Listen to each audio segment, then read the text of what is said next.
السلام علیکم ورحمۃ اللہ وبرکاتہ۔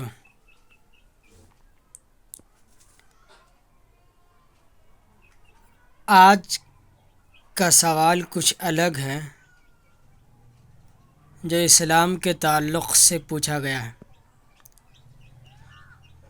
پوچھنے والے محمد تنویر صاحب ہیں ممبئی سے۔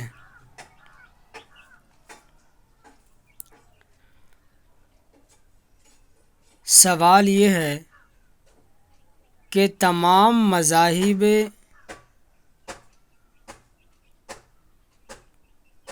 مذاہب انسانوں کو اچھائی کی تعلیم دیتے ہیں، تو پھر ایک شخص کو اسلام ہی کی پیروی کیوں کرنی چاہیے؟ کیا وہ کسی دوسرے مذہب کی پیروی نہیں کر سکتا ہے؟ جواب: بنیادی طور پر تمام مذاہب انسانوں کو صحیح راستے پر چلنے اور برائی سے بچنے کی تلقین کرتے ہیں، مگر اسلام ان سب سے بڑھ کر ہے۔ اسلام ہمیں سیدھے راستے پر چلنے اور اپنی انفرادی اور اجتماعی زندگیوں کو برائی سے بچنے میں عملی رہنمائی مہیا کرتا ہے۔ اسلام فطرت انسانی اور معاشرتی مسائل کو سامنے رکھتا ہے۔ اسلام اصل میں خالق کائنات کی طرف سے رہنمائی ہے، اسی لیے اسلام کو دین فطرت کہا گیا ہے۔ اسلام اور دوسرے مذاہب میں جو بنیادی فرق ہے وہ چند امور سے واضح ہوتا ہے۔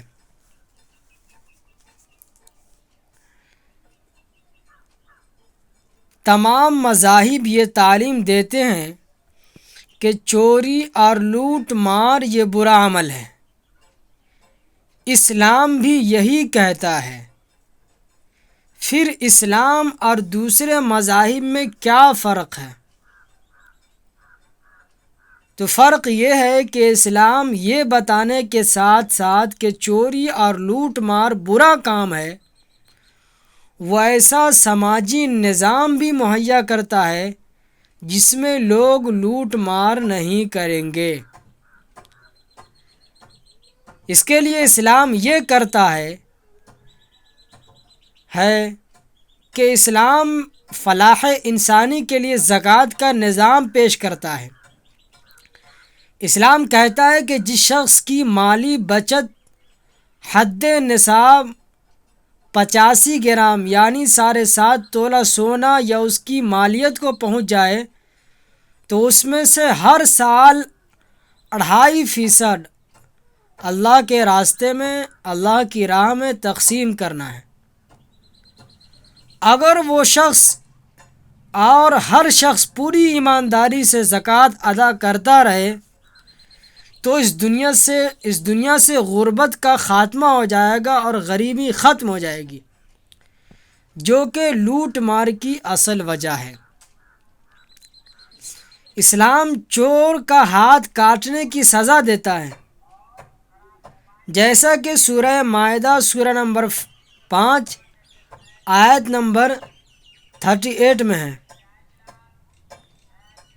قرآن کریم کہتا السارق والسارقۃ فاقطعوا ایدیہما، یعنی چوری کرنے والے مرد اور چوری کرنے والی عورتیں، ان دونوں کے ہاتھ کاٹ دو۔ یہ اللہ تعالیٰ کی طرف سے ان کی سزا ہے۔ اس سزا پر غیر مسلم بھائی تو یہ کہہ سکتے ہیں کہ 20ویں صدی میں ہاتھ کاٹنے کی سزا ہے۔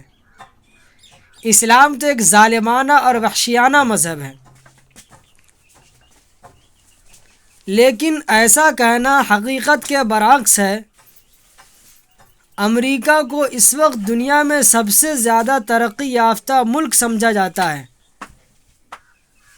بدقسمتی سے وہاں اس جرم کی شرح سب سے زیادہ ہے۔ فرض کریں امریکہ میں اسلامی قانون نافذ کر دیا جائے اور ہر شخص زکوٰۃ ادا کرتا ہو اور ہر چور کی سزا ہاتھ کاٹنا ہو، تو کیا امریکہ میں چوری اور ڈکیتی کا جرم بڑھے گا یا کم ہوگا یا اتنا ہی رہے گا؟ یقیناً یہ کم ہوگا، بڑھے گا نہیں۔ اور اس قانون سے چوروں کو جرم سے روکنے میں مدد ملے گی۔ میں اس بات سے متفق ہوں کہ اس وقت دنیا میں لوٹ مار کرنے والوں کی تعداد کافی زیادہ ہے، اور اگر ہاتھ کاٹنے کی سزا نافذ کر دی جائے تو لاکھوں لوگوں کے ہاتھ کٹیں گے۔ مگر یہ پوائنٹ ذہن میں رکھیں کہ جیسے آپ اس قانون کو نافذ کریں گے، لوٹ مار کی شرح فوراً کم ہو جائے گی۔ ہاں، اس سے پہلے نظام زکوٰۃ کو نافذ کرنا اور معاشرے میں صدقہ و خیرات اور اللہ تعالیٰ کی راہ میں مال کو خرچ کرنے اور غریبوں کی مدد کرنے کا جذبہ موجود ہو، اور اس کے بعد ان سزاؤں کا نظام لاگو ہو، تو چوری کرنے والا اس جرم سے پہلے 100 بار سوچے گا کہ وہ ایسا خطرہ مول لے رہا ہے۔ سخت سزا کا خوف جس سے دوسرے کو بھی عبرت حاصل ہو، لوٹ مار کی حوصلہ شکنی کرے گا، اور بہت کم لوگ اس جرم کا ارتکاب کریں گے، اور صرف چند لوگ جو عادی مجرم ہوں گے ان کے ہاتھ کاٹے جائیں گے، اور لوگ لوٹ مار کے خوف سے بے نیاز پرسکون زندگی بسر کریں گے۔ تمام بڑے مذاہب عورتوں کو تنگ کرنے اور ان کی عزت کو پامال کرنے کو سنگین جرم قرار دیتے ہیں۔ اسلام بھی یہی کہتا ہے اور یہی تعلیم دیتا ہے۔ پھر اسلام اور دوسرے مذاہب میں کیا فرق ہے؟ فرق یہ ہے کہ اسلام صرف عورتوں کے احترام کا حکم ہی نہیں دیتا اور ان کو تنگ کرنے اور ان کی عزت کو پامال کرنے جیسے سنگین جرائم سے نفرت ہی نہیں کرتا، بلکہ اس بات کی بھی پوری رہنمائی کرتا ہے کہ معاشرے میں ایسے جرائم کا خاتمہ کیسے کیا جا سکتا ہے۔ مثلاً اسلام میں حجاب کا بہترین نظام موجود ہے۔ قرآن پہلے مردوں کو حجاب کا حکم دیتا ہے، جیسا کہ سورہ نور سورہ نمبر 24 میں ہے کہ اے نبی، مومن مردوں سے فرما دو کہ وہ اپنی نگاہیں نیچی رکھیں اور اپنی شرمگاہوں کی حفاظت کریں، یہ ان کے لیے زیادہ ستھرا ہے، بے شک اللہ تعالیٰ اس سے باخبر ہے جو وہ کرتے ہیں۔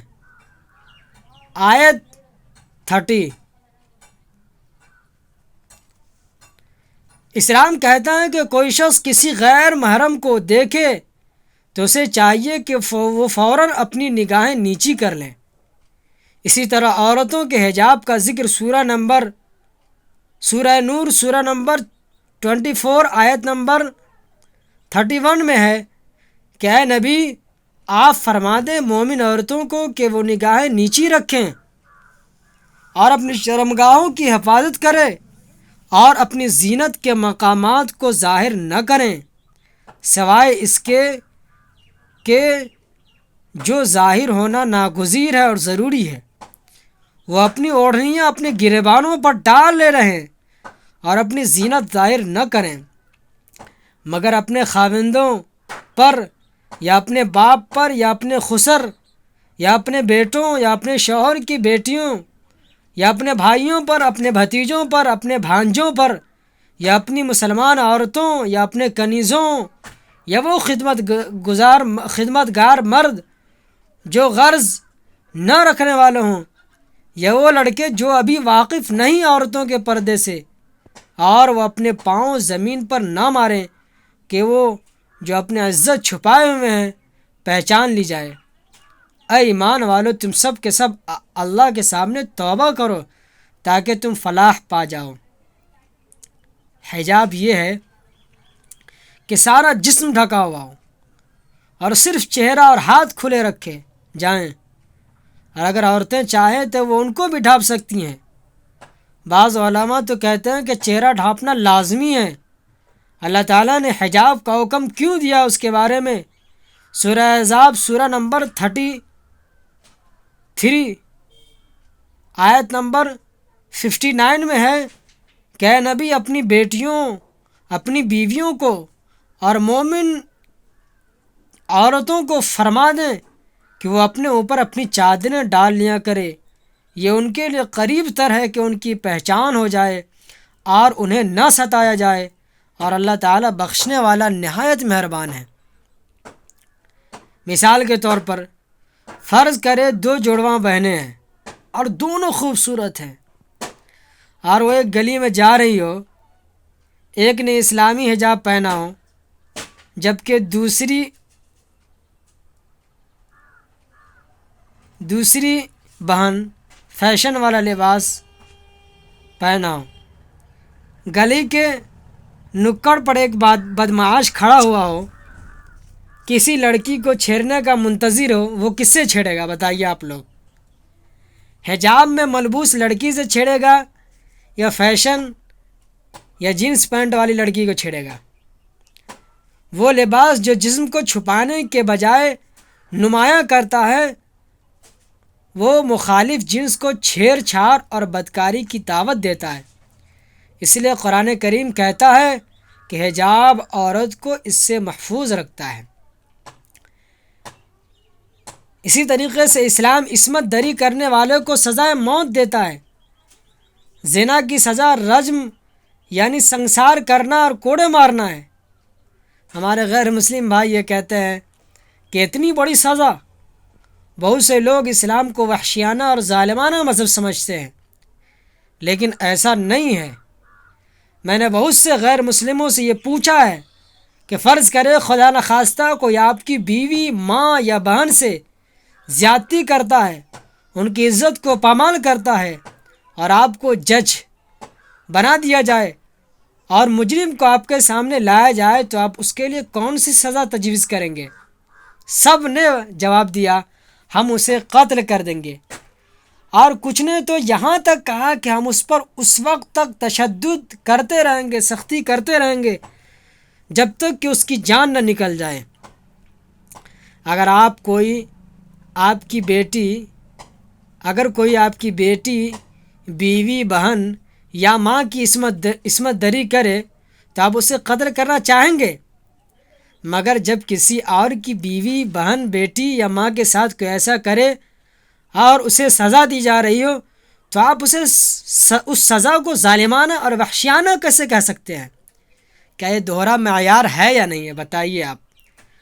امریکہ جو اس وقت دنیا کا سب سے ترقی یافتہ ملک سمجھا جاتا ہے، اس کے اندر 1990 کی ایف بی آئی کی رپورٹ کے مطابق ریپ یعنی عصمت دری کے 1,25,055 کیس درج ہوئے ہیں۔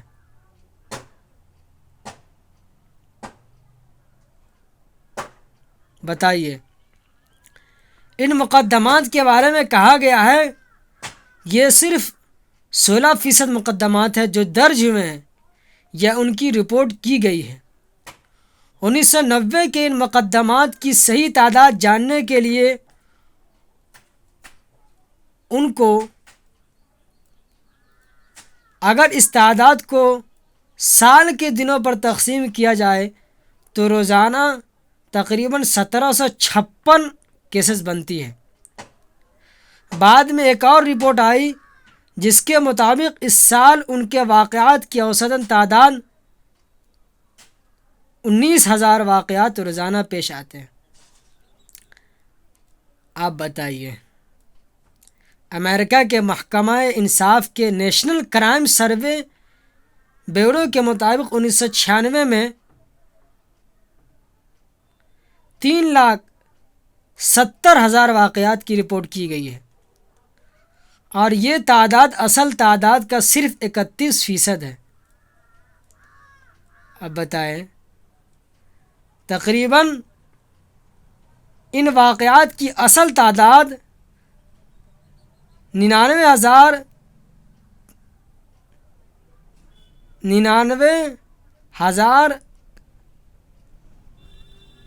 9,90,332 بنتی ہے، گویا جو 10 لاکھ کے قریب قریب ہو گئی ہے۔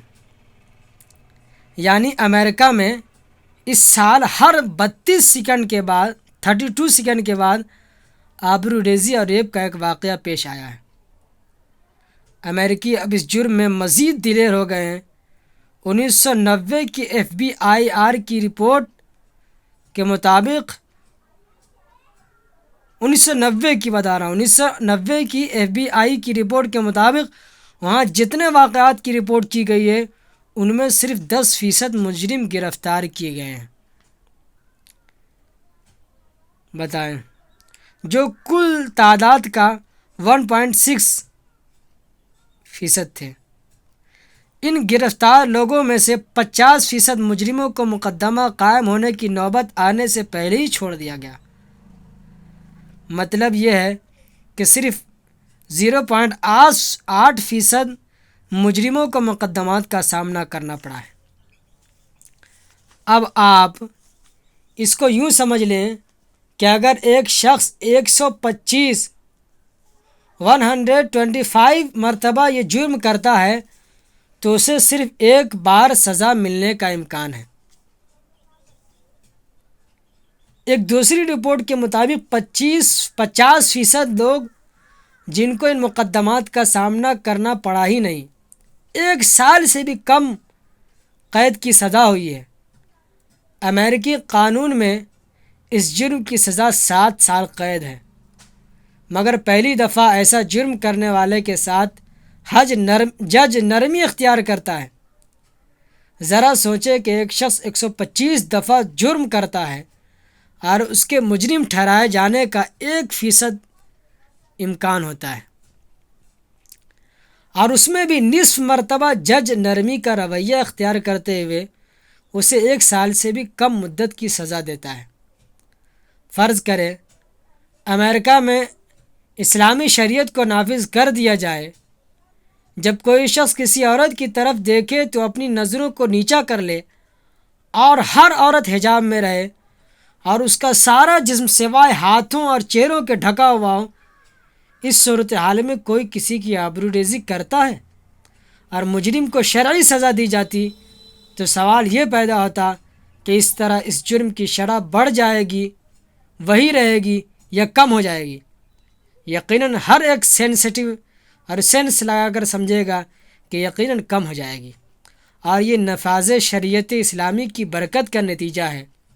چنانچہ اسلام ایک بہترین نظام حیات ہے، کیونکہ اس کی تعلیمات صرف نظریاتی نہیں بلکہ انسانیت کو پیش آنے والے مسائل کا عملی حل بھی پیش کرتا ہے۔ اسی لیے اسلام انفرادی و اجتماعی سطح پر بہترین نتائج حاصل کرتا ہے۔ اسلام ایک قابل عمل عالمگیر مذہب ہے جو کسی ایک قوم یا نسل تک محدود نہیں ہے۔ اس لیے دوسرے مذاہب کے مقابلے میں صرف اسلام ہی ایک ایسا دین ہے جس کو اختیار کر کے انسان اپنی زندگی کے راستے کو سیدھا کر کے اپنی آخرت، اپنے سورگ کی زندگی میں کامیاب و کامران ہو سکتا ہے، اور سورگ کی اور آخرت کی زندگی کی کامیابی ہی اصل میں حقیقی کامیابی ہے۔ لہٰذا اس سے یہ بات سمجھ میں آتی ہے کہ انسان کو اسلام ہی کی پیروی کرنی ضروری ہے۔